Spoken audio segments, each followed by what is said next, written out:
Hello everyone, स्वागत है आप सभी का टीए स्टड एग्जाम्स में। आशा करता हूँ बढ़िया होंगे और स्टडी भी अच्छे से कर रहे होंगे। दोस्तों, आप में से बहुत सारे ऐसे साथी होते हैं जिनका सपना होता है स्पोर्ट्स के थ्रू कह सकते हैं सेना में जाने का। और स्पोर्ट्स के जो थ्रू सेना में जाते हैं उनके लिए एक फ़ायदा रहता है कि उनको रिटन एग्जाम नहीं देना होता है, बट उनका जो स्पोर्ट्स अचीवमेंट होता है उसके बेसिस पर उनको सेना में भर्ती कर लिया जाता है। अगर आप भी उस कैटेगरी में आ रहे हैं तो आपके लिए यहाँ पर एक छोटी सी खुशखबरी है, जो कि बीएसएफ में जनरल ड्यूटी के लिए यहाँ पर आपसे कह सकते हैं आपसे आवेदन मांगे गए हैं यहाँ पर। ठीक है, बात करेंगे यहाँ पर इसके बारे में। टोटल जो पोस्ट रहेंगी, नंबर ऑफ वैकेंसीज हैं आपकी टोटल 391 वैकेंसी हैं। स्पोर्ट्स कोटा से भरी जाएंगी। कौन कौन से ऐसे गेम्स रहेंगे वो भी हम देखेंगे यहाँ पर। और नोटिफिकेशन में आप देखोगे रजिस्ट्रेशन कब से स्टार्ट हो रहा है, सारी चीजों पर हम लोग चर्चा करने वाले हैं।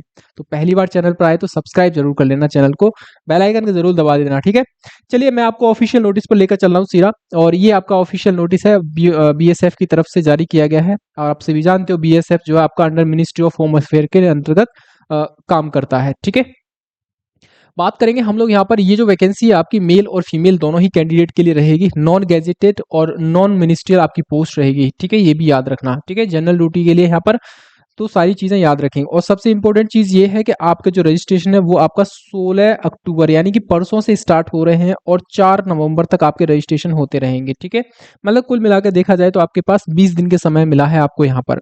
आगे बात करेंगे हम लोग नोटिफिकेशन के बारे में। और यहाँ पर रहेगा आपका टोटल नंबर ऑफ वैकेंसीज 391। ये आपके स्पोर्ट्स रहेंगे। गेम्स कौन कौन से रहेगा? आर्चरी रहेगा। इस तरफ आपका मेल कैंडिडेट के लिए वैकेंसीज है इस वाले कॉलम में। इस वाले कॉलम में फीमेल के लिए वैकेंसीज का रहेगा टोटल, है ना। टोटल वैकेंसीज यहाँ पर रहेंगी कितनी है। ठीक है, चलिए बात करेंगे हम लोग यहाँ पर। आर्चरी आपका एक गेम है और एथलेटिक्स है अगला गेम। फिर आपका बास्केटबॉल, बैडमिंटन है, डीसी ये रहेगा। बॉक्सिंग है, साइकिलिंग है, डाइविंग है और कुछ ये रहेगा। फेंसिंग है, फुटबॉल है, जिम्नास्टिक है ना, hockey, handball, kabaddi, judo, karate, ये सब गेम्स रहेंगे। आप देख लेना। ये वाली पीडीएफ मैं आपको एक काम करूंगा टेलीग्राम चैनल पर डाल दूंगा। टीचर्स अचीवर्स के नाम से टेलीग्राम चैनल है। ये सारे गेम्स यहाँ पर देख लीजिए एक बार। ये रहेंगे गेम्स। ठीक है, अब बात करेंगे हम लोग यहाँ पर ऐसे कौन कैंडिडेट हैं जो इसके लिए फॉर्म्स को अप्लाई कर सकते हैं।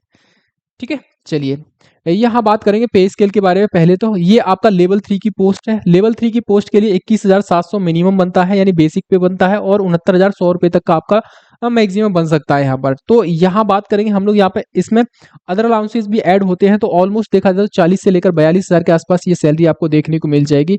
ऐसे कैंडिडेट जिनकी उम्र भाई 18 से लेकर कितने 23 वर्ष के आसपास है और यूआर कैटेगरी में आते हैं। यहाँ पर यूआर कैटेगरी ईडब्ल्यूएस में आते हैं तो 18 से लेकर 23 वर्ष। इसके अलावा जो अदर कैटेगरी में आते हैं जैसे ओबीसी के लिए 3 साल की छूट मिलती है, एससी एसटी के लिए 5 साल की छूट मिलती है।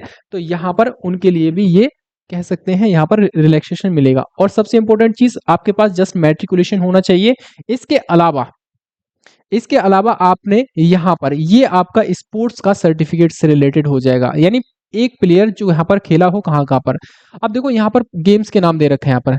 नेशनल स्पोर्ट्स, सुनना पहले मेरी बात, नेशनल स्पोर्ट्स इवेंट में पार्टिसिपेट किया हो और कोई मेडल जीता हो। International Olympic association as a member of the Indian team during last 2 years, यानी 2 साल में कोई ना कोई उसने अचीवमेंट किया हो, हासिल किया हो अपने गेम में। ठीक है, इसके अलावा कोई मेडल जीता हो या फिर इस तरीके से नेशनल गेम्स है, चैंपियनशिप है, national open championship recognized by the Indian Olympic Association है, sports federation of the concern sports है, इन जूनियर नेशनल लेवल चैंपियनशिप है।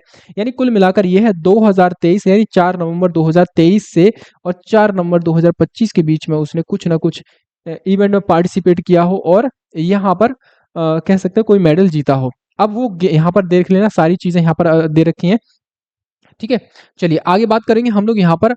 Only matriculation certificate be accepted as a proof of the establishing age of the candidate. मतलब कुल मिलाकर जो आपका 10th का सर्टिफिकेट रहेगा वही आपका यहाँ पर एज को काउंट करने का एक प्रूफ माना जाएगा। और आपकी एज 18 से 23 वर्ष होनी चाहिए और 1 अगस्त को ये कंप्लीट हो गई हो जानी चाहिए यहाँ पर। ठीक है, आगे बात करेंगे हम लोग यहाँ पर इसके बारे में। चलिए, और बेसिकली अब देखेंगे तो ये सारी चीजें यहाँ पर आपसे मांगी हैं।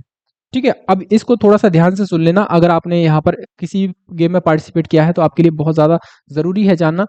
ओलंपिक गेम्स समर हो या विंटर हो, आपने अगर गोल्ड मेडल जीता है तो आपको 100 आउट ऑफ 100 मार्क्स मिलेंगे। सिल्वर मेडल जीता है आपको 96 मार्क्स मिलेंगे। और ब्रॉन्ज मेडल जीता है तो आपने 92 मार्क्स आपको मिलेंगे यहाँ पर। समर और विंटर ओलंपिक गेम्स में। इसके अलावा सिर्फ पार्टिसिपेट किया है, कोई भी मेडल नहीं जीता है, तो 80 मार्क आपको मिलने वाले हैं यहाँ पर। ठीक है।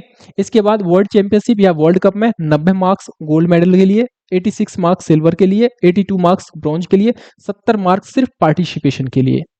इसके अलावा आप देखोगे एशियन गेम्स कॉमनवेल्थ में, आप देखोगे लास्ट 4 ईयर की बात कर रहा है आपसे, तो ये 80 मार्क्स मैक्सिमम गोल्ड के लिए, और इस तरीके से सिल्वर के लिए 76-72 आप मिलेंगे ब्रॉन्ज के लिए, और 60 सिर्फ पार्टिसिपेट के लिए मिलेंगे। एशियन चैंपियनशिप में सिर्फ पार्टिसिपेट किया हो तो 50 मार्क्स मिलेंगे। यूथ ओलंपिक गेम में 40 मार्क्स मैक्सिमम मिलेंगे, सॉरी पार्टिसिपेशन के लिए मिलेंगे, सिर्फ पार्टिसिपेशन, गोल्ड या सिल्वर या ब्रॉन्ज जीता है तो आपको यहाँ पर रहेगा ये मार्क्स का क्राइटेरिया। ठीक है। तो ये इस तरीके से आपको यहाँ पर ये गेम्स दे रखे हैं कि आपने इस गेम्स में लास्ट 2 ईयर्स में आपने पार्टिसिपेट किया हो। एसीएफ गेम्स होता है any international competition recognised by the government of India with the minimum participation of 7 countries backed by the medal in national level competition. ठीक है। गोल्ड के लिए इतना, सिल्वर के लिए इतना, और ब्रॉन्ज के लिए आपको इतना, और सिर्फ पार्टिसिपेशन के लिए इतना मिलेगा, आपको मार्क्स मिलेंगे। ठीक है। तो ये मार्क्स का क्राइटेरिया है, आपको यहाँ पर उसी के मतलब हिसाब से आपकी रैंक भी लगेगी यहाँ पर। ठीक है। आपकी जो लिस्ट आएगी वो इसी तरीके से आएगी। यहाँ प्रेफरेंस दे रखा है, प्रेफरेंस किस हिसाब से रहेगा वो भी देख लेना आप। आपकी हाइट जो है मेल कैंडिडेट के लिए 170 सेंटीमीटर, फीमेल के लिए 157 सेंटीमीटर होनी चाहिए आपकी हाइट। ठीक है।